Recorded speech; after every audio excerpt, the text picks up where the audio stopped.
கர்த்தருடைய நாமம் மகிமைப்படுவதாக. இந்த புதிய நாளுக்காய் கர்த்தரை நன்றியோடு ஸ்தோத்திரிக்கிறேன்.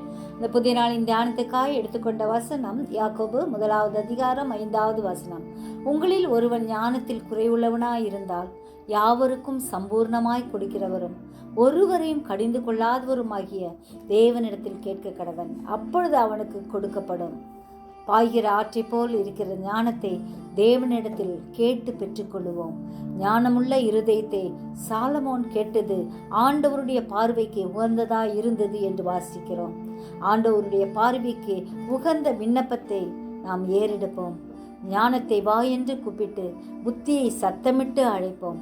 கர்த்தர் ஞானத்தை தருகிறார், அவர் வாயினின்று அறிவும் புத்தியும் வரும் என்று நீதிமொழிகளில் வாசிப்பது போல மெய்யான ஞானத்தை ஆண்டவரிடத்திலிருந்து பெற்று நாம் பெற்ற இந்த மகிழ்ச்சியை மற்றவர்களுக்கும் பகிர்ந்து கொடுப்போம். கர்த்தர் நம்மை ஆசீர்வதிப்பார். ஜெபிப்போமா. ஜீவிக்கிறதான அல்ல இயேசுவே, இந்த அருமையான நாளுக்காக நன்றியோடு ஸ்தோத்திரிக்கிறோம் ஐயா. ஞானமுள்ள இருதயத்தை எங்களுக்கு தாரும் ஐயா.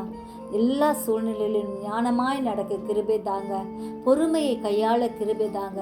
நீர் விரும்புகிறபடி வாழ எங்களுக்கு அனுக்கிரகம் செய்யும்படியாய் செபிக்கிறோம்.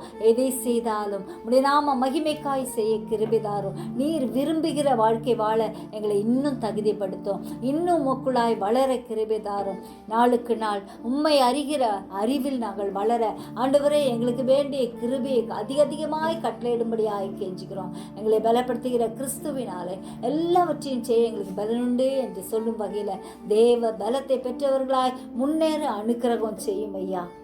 அப்பா, இருக்கிற ஞானம் போதாத ஆண்டவரே, இன்னும் ஞானம் தாங்க, இன்னும் கிருபை தாங்க, இன்னும் பலத்தை தாங்க. நீங்க எங்க வழி நடத்துங்க, எங்க ஒவ்வொருவரையும் நீங்க வழி நடத்தும்படியாய் ஒப்பு கொடுக்கிறோம். ஆசீர்வதியும் பலப்படுத்தும். இயேசுவின் மூலம் ஜெபம் கேளும் பிதாவே, ஆமென்.